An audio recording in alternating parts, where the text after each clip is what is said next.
Hello everyone, ಎಲ್ಲರಿಗೂ ಇವತ್ತಿನ ವಿಡಿಯೋಗೆ ನಮಸ್ಕಾರ.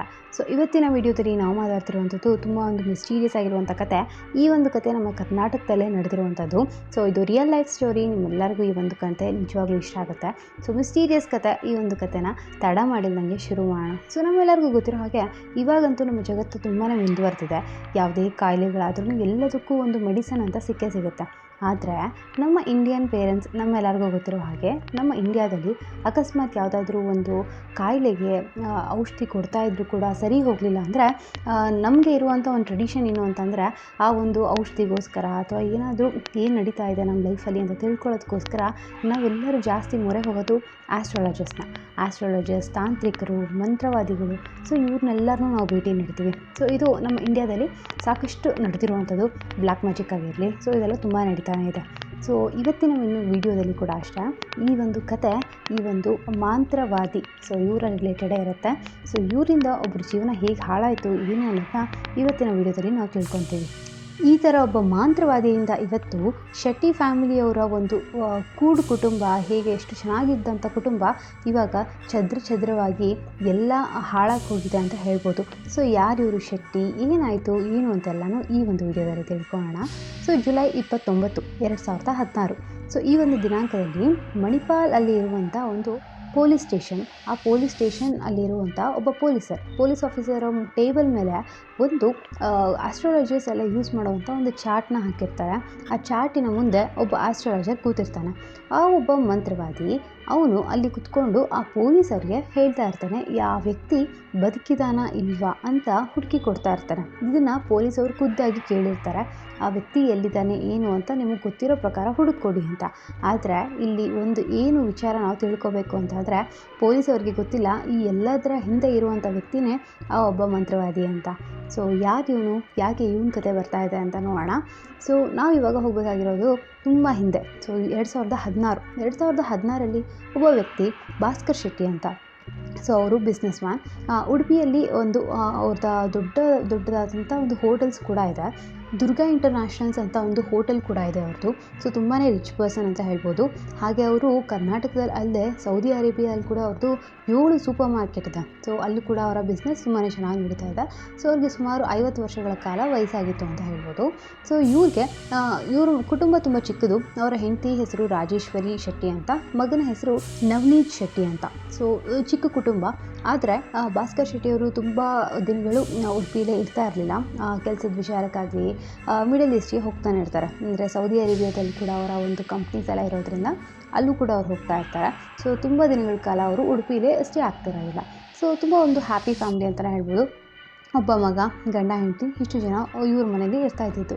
ಭಾಸ್ಕರ್ ಅವರ ಅಮ್ಮ ಊರಲ್ಲಿ ಇರ್ತಾಯಿದ್ರು, ಇವರ ಜೊತೆಗೆ ಇರ್ತಿರಲಿಲ್ಲ. ಸೊ ಇವಾಗ ನಾವು ಕತೆಗೆ ಬರೋದಾದರೆ, ಭಾಸ್ಕರ್ ಅವರ ಕುಟುಂಬ ತುಂಬಾ ಚೆನ್ನಾಗಿತ್ತು.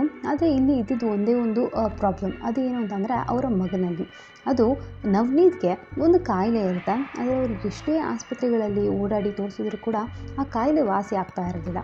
ರಾಜೇಶ್ವರಿ ಶೆಟ್ಟಿಯವರು ಅಂದರೆ ಭಾಸ್ಕರ್ ಅವರ ಹೆಂಡತಿ, ಅವರು ತುಂಬಾ ದೇವರಲ್ಲಿ ನಂಬ್ತಾ ಇರ್ತಾರೆ. ದೇವ್ರನ್ನ ಪೂಜೆ ಮಾಡೋದಾಗಿರಲಿ, ಹೋಮಗಳು ಮಾಡಿಸೋದಾಗಿರಲಿ, ಮಗನಿಗೋಸ್ಕರ ಏನೆಲ್ಲ ಮಾಡಬೇಕು ಎಲ್ಲನೂ ಮಾಡ್ತಾ ಇರ್ತಾರೆ. ಸಾಕಷ್ಟು ಮಂತ್ರವಾದಿಗಳು, ಆಸ್ಟ್ರಾಲಜರ್ಸ್ ಹೋಗ್ಬಿಟ್ಟು ರಾಶಿ ಭವಿಷ್ಯ, ನಮ್ಮ ನಕ್ಷತ್ರ ಎಲ್ಲ ಕೇಳಿಸ್ತಾರಲ್ವ. ಸೊ ಆ ಥರ ಕೂಡ ಎಷ್ಟೊಂದು ಕೇಳಿಸಿರ್ತಾರೆ. ಆದರೆ ಏನು ಮಾಡಿದ್ರು ಕೂಡ ಅವ್ರ ಮಗ ವಾಸಿ ಆಗಿರೋದಿಲ್ಲ ಆ ಕಾಯಿಲೆಯಿಂದ. ಸೊ ಈ ಒಂದು ಕಾಯಿಲೆಯಿಂದ ಅವರು ತುಂಬಾ ಬಳಲ್ತಾ ಇದ್ದ. ಸೊ ಎಷ್ಟೇ ಅವ್ರು ಏನೇ ಖರ್ಚು ಮಾಡಿದ್ರು ಅವ್ರು ವಾಸಿ ಆಗ್ತಾ ಇರಲಿಲ್ಲ. ಸಾಕಷ್ಟು ಜನ ಆಸ್ಟ್ರಾಲಜರ್ಸ್ನೆಲ್ಲ ಇವರು ಮೀಟ್ ಮಾಡಿದ್ರು, ಆದರೆ ಇವ್ರಿಗೆ ಉಪಯೋಗ ಆಗಲಿಲ್ಲ. ಬಟ್ ಒಬ್ಬ ಆಸ್ಟ್ರಾಲಜರ್ನ ಮೀಟ್ ಮಾಡೋ ತನಕ, ಅದಾದಮೇಲೆ ಇವರ ಲೈಫ್ ಕಂಪ್ಲೀಟಾಗಿ ಚೇಂಜ್ ಆಯಿತು ಅಂತ ಹೇಳ್ಬೋದು. ಇವಾಗ ರಾಜೇಶ್ವರಿ ಅವರಿಗೆ ಅವರ ಒಬ್ಬ ಫ್ರೆಂಡ್ಸಿಂದ ಅಥವಾ ಅಕ್ಕಪಕ್ಕದ ಮನೆಯವರಿಂದ ಒಬ್ಬ ವ್ಯಕ್ತಿಯ ಪರಿಚಯ ಆಗುತ್ತೆ. ಅವನು ಕೂಡ ಒಬ್ಬ ಆಸ್ಟ್ರಾಲಜರ್. ಸೊ ಅವರ ಹೆಸರು ಬಂದುಬಿಟ್ಟು ನಿರಂಜನ್ ಭಟ್ ಅಂತ. ತುಂಬಾ ಚಿಕ್ಕ ವಯಸ್ಸಿಗೆ ಇವರು ಆಸ್ಟ್ರಾಲಜರ್ ಆದರು. 25 ವರ್ಷಗಳ ಕಾಲ ಮಾತ್ರ ಆಗಿದ್ದು ಇವ್ರಿಗಿನ್ನು. ಈ ಒಂದು ವಯಸ್ಸಿಗೆ ಅವರು ತುಂಬ ಯಂಗ್ ಆಸ್ಟ್ರಾಲಜರ್ ಅಂತಲೇ ಹೆಸರು ಮಾಡಿ ಉಡುಪಿಯಲ್ಲಿ ಇದ್ದರು ಅವರು. ಎಲ್ಲರ ಹಾರೋಸ್ಕೋಪ್ನೆಲ್ಲ ನೋಡಿಬಿಟ್ಟು ಅವರು ಹೇಗಿದೆ, ಅವರ ಮುಂದಿನ ಭವಿಷ್ಯ ಏನಿದೆ, ಏನು ಅವ್ರ ತೊಂದರೆಗಳೇನು ಅಂತೆಲ್ಲ ಆ ಒಂದು ಹಾರೋಸ್ಕೋಪಿಂದನೇ ಅವ್ರು ನೋಡಿ ಎಲ್ಲ ಸೊಲ್ಯೂಷನ್ಸ್ನೆಲ್ಲ ಕೊಡ್ತಿರ್ತಾರೆ.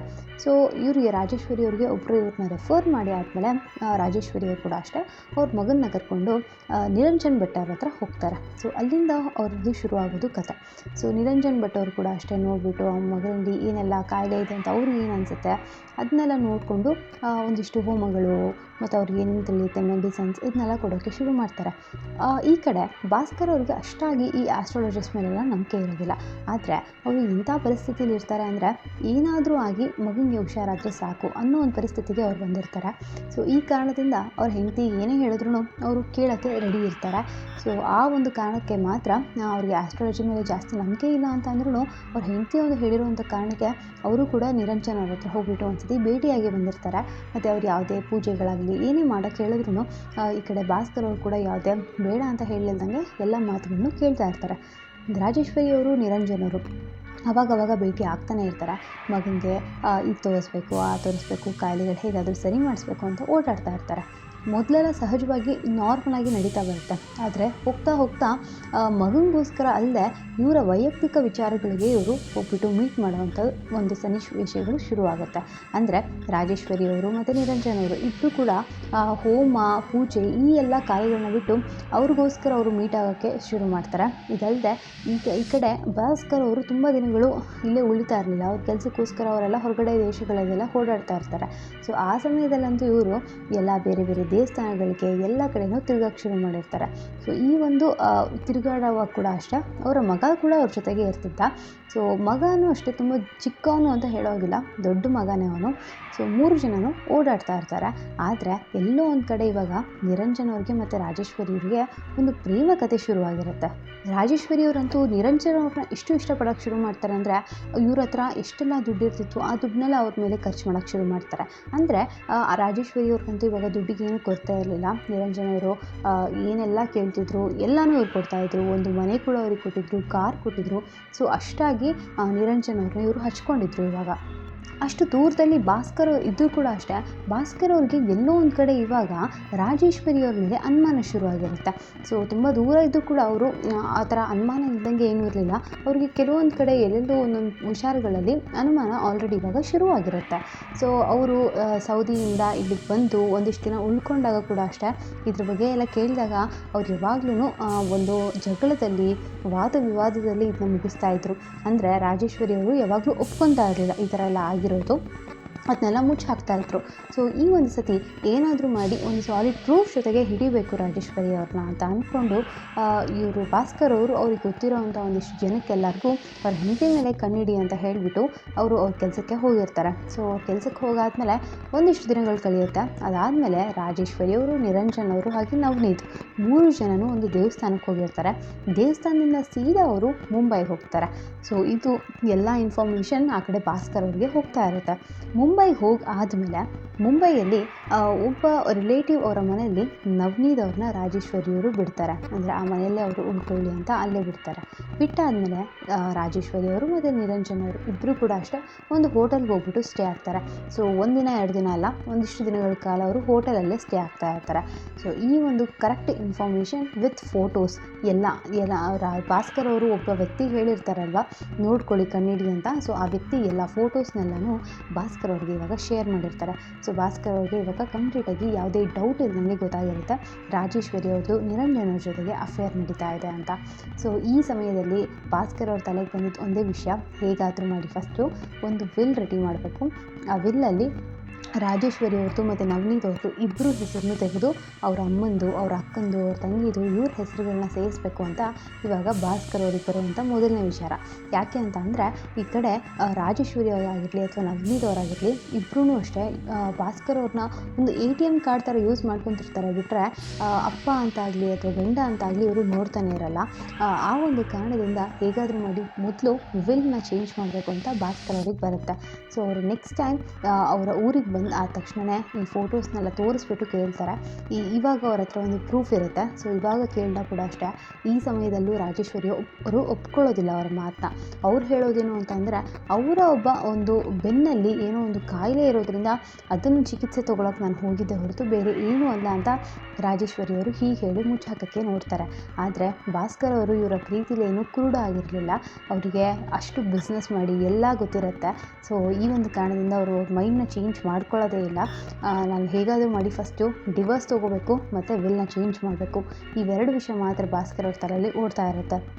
ಭಾಸ್ಕರ್ ಅವರು ಈ ಥರ ವಿಲ್ಲಲ್ಲಿ ಇವ್ರ ಹೆಸರನ್ನ ತೆಗಿಬೇಕು ಅನ್ನೋದು ರಾಜೇಶ್ವರಿ ಅವರಿಗೆ ಮತ್ತು ಅವರ ಮಗನಿಗೆ ಇಬ್ಬರಿಗೂ ಗೊತ್ತಾಗುತ್ತೆ. ಗೊತ್ತಾದಮೇಲೆ ಇವ್ರಿಗೆ ತುಂಬ ಬೇಜಾರಾಗುತ್ತೆ ಈ ಒಂದು ವಿಷಯ. ಯಾಕೆ ಅಂತಂದರೆ ಅವರು ಭಾಸ್ಕರ್ ಅವರು ಅಂದ್ಕೊಂಡಿರೋ ಹಾಗೆ ಇವರು ಇದ್ದಿದ್ದು ದುಡ್ಡಿಗೋಸ್ಕರನೇ. ಸೊ ಈ ವಿಲ್ ಹೋದರೆ ದುಡ್ಡು ಕೂಡ ಹೋಗುತ್ತೆ ನಮಗೆ ಅನ್ನೋದು ಇವರಿಬ್ಬರಿಗೆ ತಿಳಿದು 3 ಜನ ಕೂತ್ಕೊಂಡು ಇವಾಗ ಒಂದು ಪ್ಲ್ಯಾನ್ ಮಾಡ್ತಾರೆ. ಈ 3 ಜನ ಯಾರು ಅಂದರೆ ಇದರೊಳಗೆ ನಿರಂಜನ್ ಅವರು ಕೂಡ ಇನ್ವಾಲ್ವ್ ಆಗಿರ್ತಾರೆ. ಸೊ 3 ಜನ ಪ್ಲ್ಯಾನ್ ಮಾಡಿ ಹೇಗಾದರೂ ಮಾಡಿ ನಮಗೆ ಅಡ್ಡ ಇರುವಂಥದ್ದು ಭಾಸ್ಕರ್ ಅವರು ಒಬ್ಬರೇ. ಅವರಿಲ್ಲ ಅಂತಂದರೆ ಎಲ್ಲ ದುಡ್ಡು ನಾವೇ ಅನುಭವಿಸ್ಬೋದು ಅನ್ನೋ ಒಂದು ಆಸೆಗಾಗಿ ಭಾಸ್ಕರ್ ಅವ್ರನ್ನ ಹೇಗಾದರೂ ಮಾಡಿ ಸಾಯಿಸಬೇಕು ಅಂತ ಇವಾಗ ಯೋಚನೆ ಮಾಡ್ತಾರೆ. ಒಂದು ದಿನ ಭಾಸ್ಕರ್ ಅವರು ಹೋಟೆಲಲ್ಲಿ ಎಲ್ಲ ಕೆಲಸಗಳನ್ನೆಲ್ಲ ಮುಗಿಸ್ಕೊಂಡು ಎಲ್ಲ ಲೆಕ್ಕನ ಚಿತ್ತ ಮಾಡಿ ಮನೆಗೆ ಬರ್ತಾರೆ. ಮನೆಗೆ ಬಂದ ತಕ್ಷಣ ಅವ್ರಿಗೆ ತುಂಬಾ ಸುಸ್ತಾಗಿರುತ್ತೆ. ಡೈರೆಕ್ಟಾಗಿ ಸ್ನಾನಕ್ಕೆ ಹೋಗ್ತಾರೆ. ಸ್ನಾನ ಮುಗಿಸ್ಕೊಂಡು ಹೊರಗಡೆ ಹೆಜ್ಜೆ ಇಟ್ಟ ತಕ್ಷಣ ಯಾರೋ ಒಬ್ಬರು ಕಣ್ಣಿಗೆ ಸ್ಪ್ರೇ ಹೊಡೆದ್ಬಿಡ್ತಾರೆ. ಕಣ್ಣಿಗೆ ಸ್ಪ್ರೇ ಹೊಡೆದ ತಕ್ಷಣ ಅವ್ರಿಗೆ ಏನೂ ಕಾಣೋದಿಲ್ಲ, ಅಲ್ಲೇ ನಿಂತ್ಕೊಂಡ್ಬಿಡ್ತಾರೆ. ಅದೇ ಸಮಯದಲ್ಲೇ ಹಿಂದೆಯಿಂದ ಒಬ್ಬರು ತಲೆಗೆ ಹೊಡಿತಾರೆ. ತಲೆಗೆ ಹೊಡೆದ ತಕ್ಷಣ ಕೆಳಗಡೆ ಬೀಳ್ತಾರೆ. ಅವರು ಕೆಳಗಡೆ ಬಿದ್ದು ಕಣ್ಣು ಉಜ್ಜಿಕೊಂಡು ಕಣ್ಣು ಬಿಡೋಕ್ಕೆ ಟ್ರೈ ಮಾಡುವಾಗ ಅವರ ಕಣ್ಣು ಮುಂದೆ 3 ಜನ ವ್ಯಕ್ತಿಗಳು ಕಾಣ್ತಾರೆ. ಅದೇ ನಿರಂಜನ್ ಅವರು, ರಾಜೇಶ್ವರಿ ಅವರು, ಹಾಗೆ ನವನೀತ್. ಸೊ 3 ಜನದ ಕೈಯಲ್ಲಿ ಒಂದೊಂದು ವೆಪನ್ಸ್ ಥರ ಇರುತ್ತೆ. ಒಬ್ಬರು ಸ್ಪ್ರೇ ಇಟ್ಕೊಂಡಿರ್ತಾರೆ, ಒಬ್ಬರು ಕೋಲ್ ಇಟ್ಕೊಂಡಿರ್ತಾರೆ, ಹಾಗೆ ಇನ್ನೊಬ್ಬರು ಕೈಗೆ ಅಂತ ಕಟ್ಟೋದಕ್ಕೆ 1-2 ಹಗ್ಗ ತೊಗೊಂಬಂದಿರ್ತಾರೆ. ಸೊ ಕೈ ಕಾಲು ಎಲ್ಲನೂ ಕಟ್ಟಿ ಅವ್ರ ಮನೆಯಲ್ಲಿರುವಂಥ ಒಬ್ಬ ಬಾತ್ ಟಬ್ನಲ್ಲಿ ಅವ್ರನ್ನ ಹಾಕಿ ಮುಳುಗ್ಸೋಕ್ಕೆ ಟ್ರೈ ಮಾಡ್ತಾರೆ. ಹಾಗೆ ಇವ್ರನ್ನ ಸಾಯಿಸಬೇಕು ಅಂತ 1-2 ಟ್ರೈ ಮಾಡಿರೋದಿಲ್ಲ. ಪಿಸ್ತೂಲ್ ಉಪಯೋಗಿಸಿರ್ತಾರೆ, ಸೈಡಿನ ತೊಗೊಂಬಂದಿರ್ತಾರೆ, ಮರ್ಕ್ಯೂರಿ ಕೂಡ ಇವರು ಉಪಯೋಗಿಸೋಕೆ ಟ್ರೈ ಮಾಡಿರ್ತಾರೆ. ಆದರೆ ಲಾಸ್ಟಿಗೆ ಈ ಒಂದು ಯಂತ್ರನ ಉಪಯೋಗಿಸಿ ಹೇಗಾದರೂ ಮಾಡಿ ಸಾಯಿಸಬೇಕು ಇನ್ನು ಭಾಸ್ಕರ್ ಅವ್ರನ್ನ ಅಂತ ಆ ಬಾತ್ ಟಬ್ಬಲ್ಲಿ ಅವ್ರನ್ನ ಮುಳುಗಿಸ್ಬಿಡ್ತಾರೆ. ಮುಳುಗಿಸಿ ಅದಾದಮೇಲೆ ಒಂದು ಸ್ವಲ್ಪ ಇನ್ನೇನು ಅವ್ರಿಗೆ ಕಷ್ಟ ಆಗ್ತಿದೆ ಉಸಿರಾಡೋದು ಅನ್ನೋ ಸಂದರ್ಭದಲ್ಲಿ ತಲೆನ ಹೊರಗೆ ತೆಗೆದು ಅವರ ಬಾಯಿಗೆ ಪೆಸ್ಟಿಸೈಡ್ಸ್ನೆಲ್ಲ ಅವ್ರಿಗೆ ಬೇಡ ಅಂತಂದ್ರೂ ತಿನ್ನಿಸ್ತಾರೆ. ಸೊ ಅವರು ಒಂದು ಸ್ವಲ್ಪ ಅಷ್ಟು ಹಿಂಸೆ ಕೊಟ್ಟಿಲ್ಲ ಇವರಿಗೆ, ತುಂಬ ಹಿಂಸೆ ಕೊಟ್ಟು ಕೊನೆಗೆ ಭಾಸ್ಕರ್ ಅವರು ಅಲ್ಲೇ ಅವರ ಉಸಿರನ್ನ ಬಿಡ್ತಾರೆ. ಸೊ ಸತ್ತು ಹೋಗ್ತಾರೆ. ಇನ್ನು ಭಾಸ್ಕರ್ ಅವರು ಸತ್ತ ಮೇಲೆ ಕೂಡ ಅಷ್ಟೇ ಇವರು ಅವ್ರನ್ನ ಹಾಗೆ ಬಿಡೋದಿಲ್ಲ. ಯಾಕೆ ಅಂತಂದರೆ ತುಂಬ ಒಳ್ಳೆ ಬಿಸ್ನೆಸ್ ಮ್ಯಾನ್, ತುಂಬ ದೊಡ್ಡ ಬಿಸ್ನೆಸ್ ಮ್ಯಾನ್, ಎಷ್ಟೋ ಜನಕ್ಕೆ ಗೊತ್ತಿರುವಂಥ ವ್ಯಕ್ತಿ. ಹಾಗೆ ಬಿಟ್ಟರೆ ಹೊರಗಡೆ ಬರುತ್ತೆ, ಕೇಸ್ ಆದರೆ ನಮ್ಮ ಮೇಲೆ ನಾವು ಜೈಲಿಗೆ ಹೋಗ್ತೀವಿ ಅನ್ನೋ ಒಂದು ಕಾರಣಕ್ಕೆ ಆ ಒಂದು ಬಾಡಿನ ಇವಾಗ ತೊಗೊಂಡು ಹೋಗಿ ನಿರಂಜನ್ ಅವರ ಕಾರ್ ಡಿಕ್ಕಿಗೆ ಹಾಕ್ತಾರೆ. ಕಾರ್ ಡಿಕ್ಕಿಗೆ ಹಾಕಿ ಸೀದಾ ಆ ಬಾಡಿನ ನಿರಂಜನ್ ಅವರ ಮನೆಗೆ ತೊಗೊಂಡು ಹೋಗ್ತಾರೆ. ನಿರಂಜನ್ ಅವರು ಎಲ್ಲ ಹೋಮಗಳನ್ನೆಲ್ಲ ಮಾಡ್ತಿರೋ ಕಾರಣದಿಂದ ಅವ್ರ ಮನೆಯಲ್ಲಿ ಒಂದು ಆಲ್ರೆಡಿ ಅವರು ಹೋಮದ ಕುಂಡನ ರೆಡಿ ಮಾಡಿ ಇಟ್ಕೊಂಡಿರ್ತಾರೆ. ಅಂದರೆ ವಿತ್ ಟೇಲ್ಸ್ ಅದು ರೆಡಿ ಇರುತ್ತೆ. ಸೊ ಅಲ್ಲಿ ಆ ಸಮಯದಲ್ಲಿ ಅದು ಹೋಮ ಮಾಡ್ಬೋದು ಮತ್ತು ಕ್ಲೀನ್ ಮಾಡ್ಕೋಬೋದು ಅದನ್ನ. ಸೊ ಆ ಥರ ಒಂದು ಹೋಮದ ಕುಂಡನ ಮಾಡ್ಕೊಂಡಿರ್ತಾರೆ. ಆ ಹೋಮದ ಕುಂಡಲದೊಳಗೆ 3 ಜನನೂ ಸೇರಿಸಿ ಭಾಸ್ಕರ್ ಅವರ ಬಾಡಿನ ಛಿದ್ರವಾಗಿ ಕತ್ತರಿಸಿ ಆ ಕುಂಡಲದಲ್ಲಿ ಹಾಕಿ ಒಂದು 20 ಲೀಟ್ರ್ ಪೆಟ್ರೋಲ್ ಆದರೂ ಹಾಕಿ ಅದನ್ನ ಸುಟ್ಟು ಬಿಟ್ಟಿರ್ತಾರೆ. ಸೊ ಎಷ್ಟು ಕ್ರೂರತ್ವದಿಂದ ಇವರು ನಡ್ಕೊಂಡಿರ್ತಾರಲ್ವ. ಅವರ ಹೆಂಡತಿಗಾಗಲಿ ಅಥವಾ ಅವ್ರ ಮಗನಿಗಾಗಲಿ ಒಂಚೂರು ಕೂಡ ಪ್ರೀತಿನೇ ಇರಲಿಲ್ವ ಇವ್ರ ಮೇಲೆ ಅಂತ ಅನಿಸುತ್ತೆ. ಯಾಕೆ ಅಂತಂದರೆ ಅಷ್ಟು ಒಳ್ಳೆ ವ್ಯಕ್ತಿ, ಇವ್ರಿಗೋಸ್ಕರ ಬೇರೆ ದೇಶಕ್ಕೆ ಹೋಗಿ ದುಡಿತಿರ್ತಾರೆ ನನ್ನ ಹೆಂಡತಿ ಮಕ್ಕಳು ಚೆನ್ನಾಗಿರಲಿ ಅಂತ. ಸೊ ಇಂಥ ವ್ಯಕ್ತಿಗೆ ಈ ಥರ ಮಾಡ್ತಾರೆ ಅನ್ನೋದು ಕೇಳಿದ್ರೆ ಶಾಕ್ ಆಗುತ್ತೆ ಆ್ಯಕ್ಚುಲಿ. ಸೊ ಅದಾದಮೇಲೆ ಬಾಡಿನೆಲ್ಲ ಸುಟ್ಟು ಹಾಕ್ಬಿಡ್ತಾರೆ ಅವರು. ಹೊರಗಡೆ ಇವರ ಒಬ್ಬ ವ್ಯಾನ್ ಡ್ರೈವರ್ ಏನಿರ್ತಾರೆ ಅವನು ಹೊರಗಡೆನೇ ಇರ್ತಾನೆ. ಅದಾದಮೇಲೆ ರಾಜೇಶ್ವರಿ ಅವರು ಅವ್ರನ್ನ ಕರೆದು ಮಗನಿಗೋಸ್ಕರ ಒಂದಿಷ್ಟು ಹೋಮ ಮಾಡ್ತಿದ್ದೀವಿ, ಅದಕ್ಕೋಸ್ಕರ ನಾವು ಒಂದಿಷ್ಟು ಕೋಳಿಗಳನ್ನೆಲ್ಲ ಬಲಿ ಕೊಟ್ಟಿದ್ದೀವಿ, ಇಲ್ಲಿ ಅದರ ಮೂಳೆಗಳು ಎಲ್ಲ ಇದೆ, ಅದನ್ನ ತೊಗೊಂಡು ಹೋಗಿ ಯಾವುದಾದ್ರೂ ಕೆರೆಗೆ ಎಸಿಬೇಕು ಅಂತ ಭಟ್ರು ಹೇಳಿದ್ದಾರೆ. ಸೊ ಅದಕ್ಕೋಸ್ಕರ ಎಲ್ಲ ಒಂದು ಏನು ಬೋನ್ಸ್ ಎಲ್ಲ ಇರುತ್ತೆ ಅದನ್ನೆಲ್ಲ ತೊಗೊಂಡು ಹೋಗಿ ಕೆರೆಗೆ ಎಸಿದ್ವಾ ಅಂತ ಅವನ್ನ ಕಳಿಸ್ತಾರೆ. ಅವನು ಅಂದ್ಕೊಳ್ಳೋದು ಇವರು ಸಹಜವಾಗಿ ಹೋಮಗಳನ್ನೆಲ್ಲ ಮಾಡ್ತಾ ಇರ್ತಾರೆ, ಹಾಗೆ ಇದು ಕೂಡ ಮಾಡಿರ್ಬೋದು ಅಂತ ತೊಗೊಂಡು ಹೋಗಿ ಒಂದು ಹೋಮ ಅದು ಒಂದೆಲ್ಲ ಬೋನ್ಸ್ ಏನಿರುತ್ತೆ ಅದನ್ನೆಲ್ಲದನ್ನು ಒಂದು ಕೆರೆಗೆ ಬಿಸಾಕಿ ಬರ್ತಾನೆ. ಸೊ ಇದಾದಮೇಲೆ ಹೇಗಾದರೂ ಎಲ್ಲ ಒಂಥರ ಏನೇನೆಲ್ಲ ಪ್ರೂಫ್ಸ್ ಇತ್ತು ಅದನ್ನೆಲ್ಲ ಮುಚ್ಚಿ ಹಾಕೋಕ್ಕೆ ಇವರು ಟ್ರೈ ಮಾಡ್ತಾ ಇರ್ತಾರೆ. ಸೊ ಅದೇ ಸಂದರ್ಭದಲ್ಲಿ ಈಗ ಹೋಮದ ಕುಂಡಲದ ಹತ್ತಿರ ಎಲ್ಲ ಫುಲ್ ಸುಟ್ಟು ಹೋಗಿರುತ್ತೆ. ನಿರಂಜನ್ ಅವರು ಕೂಡ ಅಷ್ಟೇ ಅವರ ತಂದೆಗೆ ಹೇಳಿ ಅಲ್ಲಿರುವಂಥ ಎಲ್ಲ ಟೇಲ್ಸ್ನ ಕೂಡ ಚೇಂಜ್ ಮಾಡ್ತಾರೆ.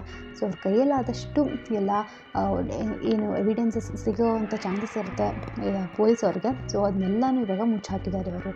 ಸೊ ಭಾಸ್ಕರ್ ಅವರು ಅಷ್ಟೆಲ್ಲ ಕಷ್ಟಪಟ್ಟು ಇದು ಮಾಡಿದ್ರು ಭಾಸ್ಕರ್ ಅವ್ರಿಗೆ ಯಾರ ಮೇಲೂ ಪ್ರೀತಿ ಇರಲಿಲ್ವಾ ಅಂತ ಒಂದು ಡೌಟ್ ಬರುತ್ತೆ.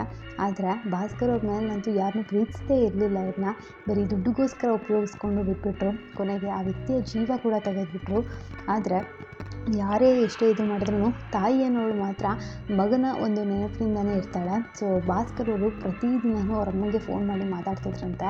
ಆದರೆ ಸತತವಾಗಿ 3 ದಿನಗಳ ಕಾಲದಿಂದನೂ ಫೋನೇ ಬಂದಿದ್ದಾಗ ಅವರಮ್ಮ ತಡ ಮಾಡಲಿಲ್ದಂಗೆ ಅವ್ರಿಗೆ ಯಾಕೋ ಡೌಟ್ ಬಂದು ಅವ್ರು ಮೊದಲು ಹೋಗಿ ಮಣಿಪಾಲ್ ಒಂದು ಪೊಲೀಸ್ ಸ್ಟೇಷನ್ ಇರುತ್ತೆ, ಆ ಪೊಲೀಸ್ ಸ್ಟೇಷನಲ್ಲಿ ಕಂಪ್ಲೇಂಟ್ ಕೊಡ್ತಾರೆ. ಕಂಪ್ಲೇಂಟ್ ಕೊಟ್ಟು ಆದಮೇಲೆ ತನಿಖೆ ಶುರುವಾಗುತ್ತೆ. ತನಿಖೆ ಶುರು ಆದಾಗ ಎಲ್ಲ ಒಂದು ಏನು ಎವಿಡೆನ್ಸಸ್ ಇರುತ್ತೆ ಅದನ್ನೆಲ್ಲ ಕಲೆಕ್ಟ್ ಮಾಡ್ಕೊಂಡು ಬರ್ತಾರೆ.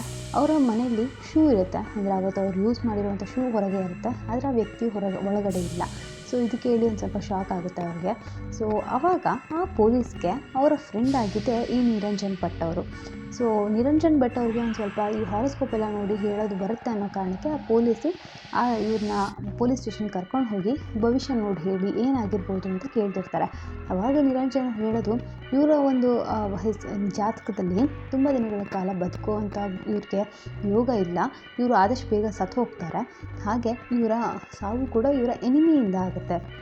ಅಂದರೆ ಇವರು ಬಿಸ್ನೆಸ್ ಮಾಡ್ತಾರಲ್ವ, ಆ ಕಾರಣದಿಂದ ಬಿಸ್ನೆಸ್ಸಲ್ಲೇ ಯಾರೊಬ್ಬರು ಸಾಯಿಸೋದು ಅಂತ ನಿರಂಜನ್ ಅವರು ಹೇಳ್ತಾರೆ. ಇದನ್ನು ಕೇಳಿ ಪೊಲೀಸವ್ರಿಗೆ ನಂಬೋಕ್ಕಾಗಲಿಲ್ಲ. ಸೊ ಅವರು ಅವಾಗ ಅವರ ತನಿಖೆನ ಇನ್ನೂ ಸ್ವಲ್ಪ ಶಾರ್ಪಾಗಿ ಮಾಡೋಕ್ಕೆ ಶುರು ಮಾಡ್ತಾರೆ. ಆವಾಗ ಎಲ್ಲರನ್ನೂ ಅವ್ರು ವಿಚಾರಣೆ ಮಾಡುವಾಗ ರಾಘವೇಂದ್ರ ಅವ್ರು ತುಂಬ ಹೆದರ್ಕೊಂಡಿರ್ತಾರೆ. ಸೊ ರಾಘವೇಂದ್ರ ಅವ್ರನ್ನ ವಿಚಾರ ಮಾಡಿದಾಗ ಅವರು ಅವತ್ತಿನ ರಾತ್ರಿ ಏನು ನಡೆದಿರುತ್ತೆ ಅದನ್ನೆಲ್ಲ ಹೇಳ್ಬಿಡ್ತಾರೆ. ಈ ಥರ ನಾವು ಹೋಗಿ ಒಂದು ಕೆರೆಗೆ ಒಂದಿಷ್ಟು ಮೂಳೆಗಳನ್ನೆಲ್ಲ ಬಿಸಾಕಿ ಬಂದಿದ್ವಿ ಅಂತ. ಪೊಲೀಸರಿಗೆ ತಕ್ಷಣ ಡೌಟ್ ಬರುತ್ತೆ. ಆ ಕೆರೆಗೆ ಹೋಗಿ ಅಲ್ಲಿರೋವಂಥ ಮೂಳೆಗಳನ್ನೆಲ್ಲ ತೆಗೆದು ನೋಡಿದಾಗ DNA ಟೆಸ್ಟ್ ಆದಮೇಲೆ ಅದು ಗೊತ್ತಾಗೋದು ಅದು ಭಾಸ್ಕರ್ ಅವರ ಮೂಳೆಗಳೇ ಅಂತ. ಸೊ ಅದಾದಮೇಲೆ ಪೂರ್ತಿ ಕಥೆನ ಅವರು ಅವರ ಹೆಂಡತಿ ಮತ್ತು ನಿರಂಜನರಿಂದ ತೆಗಿತಾರೆ. ಸೊ ಫುಲ್ ಸ್ಟೋರಿ ಗೊತ್ತಾಗುತ್ತೆ.